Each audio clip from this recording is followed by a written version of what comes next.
This tutorial will cover how to create a timed online auction using the AuctionMethod software system. When you log into the back office area as an administrative user, you can simply click the New Auction button up here at the top, or you can use the menu option called New Auction under the Auctions menu. Once you get to the new auction page, the first thing to do, and in the beginning anyway, is to turn on the help text that will add helpful information below each one of the form fields. The next thing to do is to select the timed auction type. There are other types of auctions that are available, but today we're just covering timed auctions. Now you'll notice that once we selected the timed auction type, this template drop down showed up. And you can create as many templates as you want. This one, I've already created one. And what that means is it's going to automatically fill in many of the fields here based upon my template. This way I don't have to type it all in over and over again. So let's just start it at the top here where we have the title of the auction. Now the title of the auction is going to be all throughout the system. Anywhere that you see this auction or auction items, whether you're an administrator or a bidder or a consigner or whatever, this is the auction title. So you'll want to be descriptive with the title of the auction. It's also a good place to do some search engine optimization by putting in keywords and key phrases. We've already covered the type of auction we're doing, so now we're just going to talk about the start time and the end time. The start time and the end time has to do with the bidding period when users are allowed to place bids at the auction.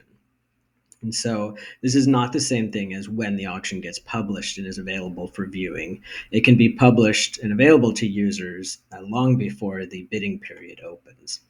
But I'm going to go ahead and press the little calendar icon next to the form field, and I'm just going to go ahead and press the now button because I want it to start right now. And then the end time is when the the first item in the auction begins to close. There are other settings that we'll cover in just a little bit that are related to the end time. But this is when we want the first item to begin to close. So I'm just going to go ahead and set it for 1 week away from today. And I'll change the time to 10 a.m. And then I just say done. The time zone governs the time zone that the auction is going to be held in. So we'll go ahead and just leave this in the US Eastern time zone, but you can see that there are other options here. The country and address information is going to be the default location that each item is assigned to.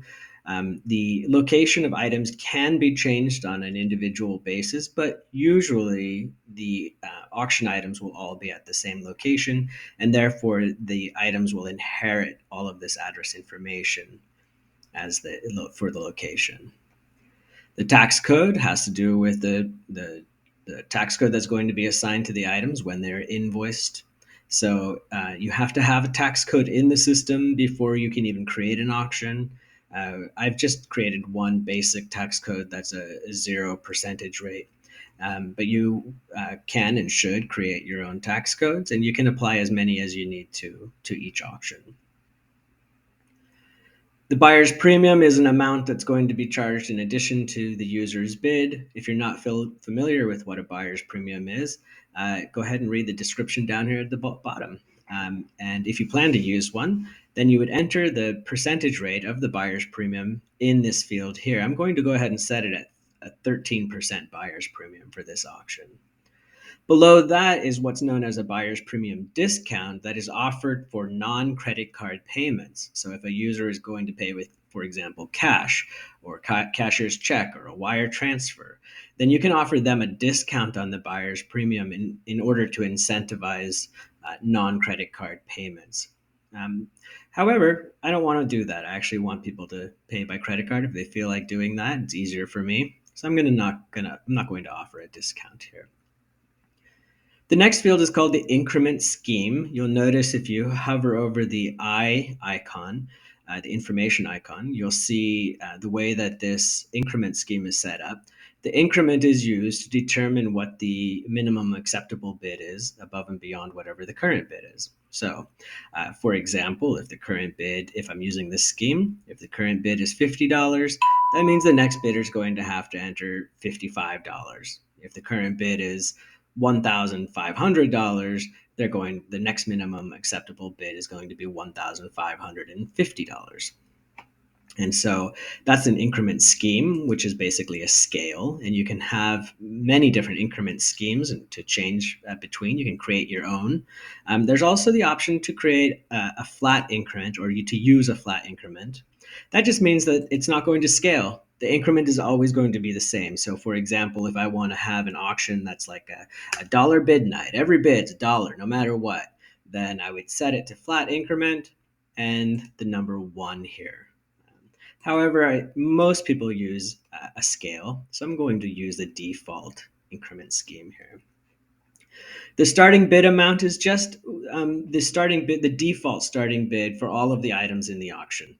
This can be changed on an item by item basis, so you're not in any way limited, but this is just, the items by default. If you don't create a starting bid for them, it's going to be set to whatever this amount is. I like to have it relatively low, so I'm going to go ahead and change that to $5. If you want to embed YouTube videos at the auction level, for example, like a walkthrough video, or a flyover video, or some kind of a description of the auction that's in YouTube video format, you can embed as many as you want. Simply by entering either the ID of the video, as you see here, or by entering the full YouTube URL for the video. You can just copy and paste that URL. And if you have more than one video, you can separate them with a comma, and it will embed as many as you enter here. If you keep track of your auctions using an internal identification system, something other than the auction title, then you can enter that here. It's purely optional, and it doesn't affect the public view of the auction. It's just for administrators to reference various auctions in the system. The whitelist required option, if you select this option right here by creating a check mark, then anyone who wants to bid at the auction will have to be qualified by you, the administrator, before they're allowed to place a bid. By default, if you don't have a whitelist requirement, then anyone who has an account on the system, who's in good standing, who has not been blacklisted, will be able to place a bid. But if you want to subject the users to further qualification measures before they're allowed to bid at the event, for example, let's say you're selling real estate, in those cases, you might very well want to enable a whitelist, but I'm not going to do that for this auction. These two following fields, called closed groups and closing interval, are related. This has to do with the staggering of the closing of the items, like how many items close how frequently. So by default, it's set to one item closing every minute. That's sort of a standard closing. However, if you have a lot of items, let's say you have, I don't know, maybe like 1,200 items in an auction, you might want to speed things up by, for example, closing 4 items every minute. Or you could do something like closing one item every 30 seconds by entering a decimal value for the minutes in the closing interval. But I'm just going to leave this at a sort of standard rate of one item closing every minute.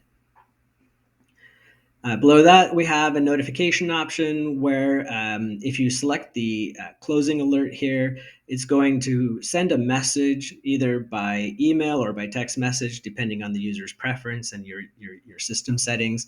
It's going to send the bidders who have placed bids at the auction. Anyone who's placed a bid at the auction will receive an alert about an hour before the first item closes. So before the bidding period ends, everyone will receive a message saying, hey, this auction's about to end.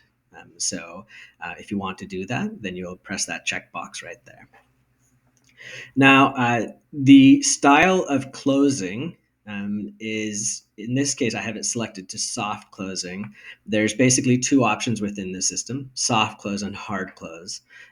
So what this has to do with is the extending of the bid period in response to bids received sort of in the last minute or towards the end of the auction.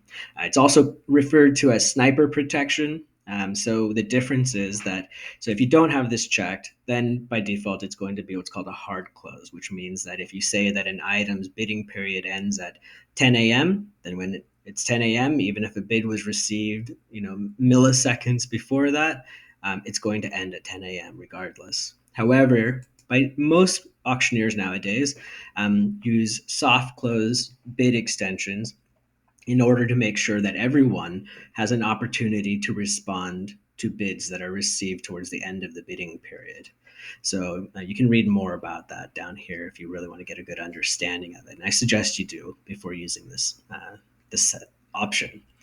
The soft close threshold applies when the soft closing option has been enabled. This just means that the bid extensions will only, that the rules of governing bid extensions will only happen during, in this case, 2 minutes, the last 2 minutes of the bidding period. So the bid extension will not, the rules about bid extension will not take place, will not happen like 3 minutes or 4 minutes before, if a bid is received 3 or 4 minutes before the bidding period ends. It has to be under 2 minutes in order for this soft close rule to take effect. And there's a nuance here about the type of soft close. So you can either add time to the clock or you can reset the clock. I like to reset the clock, and I think most auctioneers do too. It's a little easier to understand. It just means, in this case, that the amount of time, so if a bid gets received during the threshold period, then the clock just gets reset rather than having time added to the clock. And the time that's either added to the clock or the time that it gets reset to is this number right here called the soft close interval. So in this case, I think most people like to have the threshold and the interval be the same. There is an option to change them, obviously. But in this case, for example, with these three options, it's going to, if a bid is received in with less than 2 minutes left to go in an auction, then the time left will be reset to 2 minutes. And I encourage you again to read the help text and become familiar with it before deciding on your settings. Below that are some options related to the pickup appointment scheduling system. So in this case, we want to use that system, and we're going to show the dates and times when users can make appointments to pick up their purchases. So we're going to go ahead and define that here, the pickup period. We're going to say the day of the auction, or sorry, the day that the auction ends, and then they can go, let's say they have, we'll give them to the end of that week. This is the pickup period. This is when buyers can come and get their items. And the pickup scheduled days, this is how much time the users have to make their appointments. So, for example, in this case, I'm going to go ahead and say that they have 2 days to make their appointment. After that, the pickup appointments will be assigned automatically by the system. So in this case, we want to give them a couple of days to go ahead and make appointments to come and get their items. The data entry style right here is, there's basically two options. If you're not using the Auctioneer Toolbox, which is a mobile cataloging application, then you're going to be adding your items through the web-based application, either through what's called web-based data entry or by uploading a file. We will cover these in separate videos. Each one of these deserves its own tutorial. For the time being, I'm going to actually just leave it at none, because I'm going to assume that we're using the Auctioneer Toolbox mobile cataloging application to add items to the auction. Again, we will have separate tutorial videos for each of these options. The lead image that you see here is in the case that you are displaying the auctions on the home page, then you can have a dedicated image just for this auction. So for example, I'm going to go ahead and use an image of a lion for this particular auction event. Below that, we have these rich text elements. You'll see that there are multiples. One's called announcement. Then we have the header text, invoice text, right? Preview information. It goes on and on. So this information is presented in a rich text format. That means that you have sort of common controls for Styling, you can modify the font, the size of the font, the color. You can change, you can add header elements and that type of thing. You can include graphic images if you want. You can add links in there. And if you really want to get fancy, you can actually modify the underlying HTML source code for each of these rich text fields as well. I'm going to go ahead and just leave them sort of basic like this, but the options are there. Whenever you see these options, you can really go crazy if you want to modify the text in the box. You can also see if you have a lot to say, then you can expand these boxes, these text boxes, as much as you need to in order to work on the information contained. Now let's just go through what these mean. The announcement text is what shows up on the homepage of the website. So you basically, typically you have on the homepage, you have a title and you have a description of an auction. And so if you have a description of an auction, then that shows up here in the announcement text. The header text is what shows up on all the pages for the auction event. So it can be a description if you want it to be, but it can also have instructions, encouragement. It can have, graphic elements. It can have links in there describing the event to the users who are looking at it or browsing. This is optional though. You don't have to have header text. If you wanted to add additional language to every invoice generated from this auction, then you can enter some optional invoice text. So you can see in this case, for example, if you can tell people, hey, if you enjoyed bidding and buying at this event, then sign up for the mailing list and follow us on Facebook, that kind of thing. Below that, we have 4 sections. You'll see it's actually terms section 1, 2, 3, and 4, also known as preview, payment, removal, and disclaimers. And so these 4 sections represent the terms and conditions of this particular auction event. When users go to place their first bid at the auction, they are going to have to agree to all 4 of these sections all together. It's going to be presented as one unified terms and conditions of auction, and that's composed of these 4 sections. So you can put standard language in here and you can modify it as well to be whatever you want it to be. So this preview information is what a user, how a user can arrange to inspect the items if there's an inspection period. Perhaps it's online inspection only. You would put that language into the term section 1.